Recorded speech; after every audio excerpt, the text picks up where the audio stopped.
थी। मेरे पति मुझे बहुत परेशान कर दिया था। वो अपने दोस्तों और मालिक के साथ मुझे सोने के लिए बोलता था ताकि विदेशों में वाइफ स्वैपिंग के किस्से आम हैं, लेकिन आधुनिकता की इस चकाचौंध में अब भारत के भी कुछ पति उसी अंधी दौड़ में शामिल हो रहे हैं।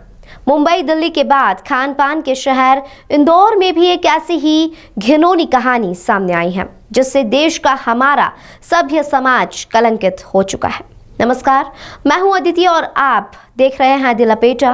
खबर इंदौर से आ रही है, जहां पर जिला कोर्ट में एक पीड़िता ने याचिका लगाकर पति सहित अन्य लोगों पर गंभीर आरोप लगाए हैं। पीड़िता ने कोर्ट के समक्ष याचिका लगाई थी।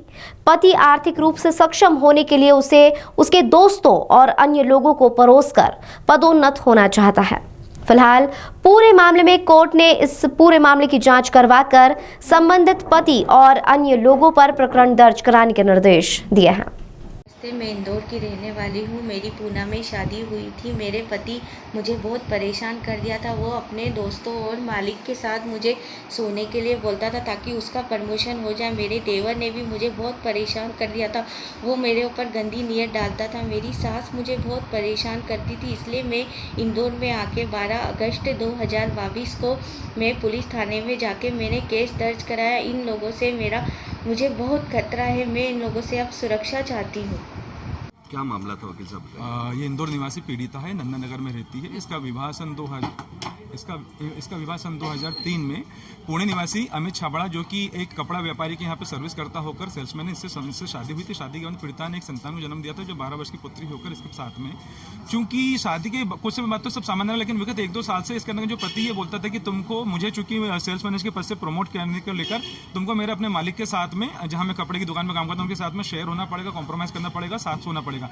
और यही नहीं, अपने मेरे दोस्तों यारों के साथ में तुमको सोना पड़ेगा और उनसे विदेशी स्टाइल में पाश्चात्य संस्कृति का अनुसरण करते हुए संबंध बनाना पड़ेंगे। इन सब चीजों को लेकर जब पीड़िता ने मना करा तो सास हेमलता छाबड़ा, देवर इसमें राज छाबड़ा, साथ में पति अमित छाबड़ा, सभी इसको मारापिटी करते थे। ये इतनी प्रताड़ित हो गई, इसने अपने हाथ की नस काटी। पुणे में इसका इलाज हुआ, उसके बाद भी इनके व्यवहार परिवर्तन नहीं आया। देवर भी पत्नी इस पीड़िता के साथ में पति के रूप में व्यवहार करता था और 12 वर्षीय बच्ची के सामने आधी रात को उसको छेड़ता था और न केवल इसके साथ में और इसके साथ में शारीरिक संबंध बनाने का प्रयास करता था। इन सब चीजों को लेकर पीड़िता जैसे तैसे अपनी जान बचाकर 12 अगस्त 2022 को जिला इंदौर में भाग कर रही, अपने मायके में रही।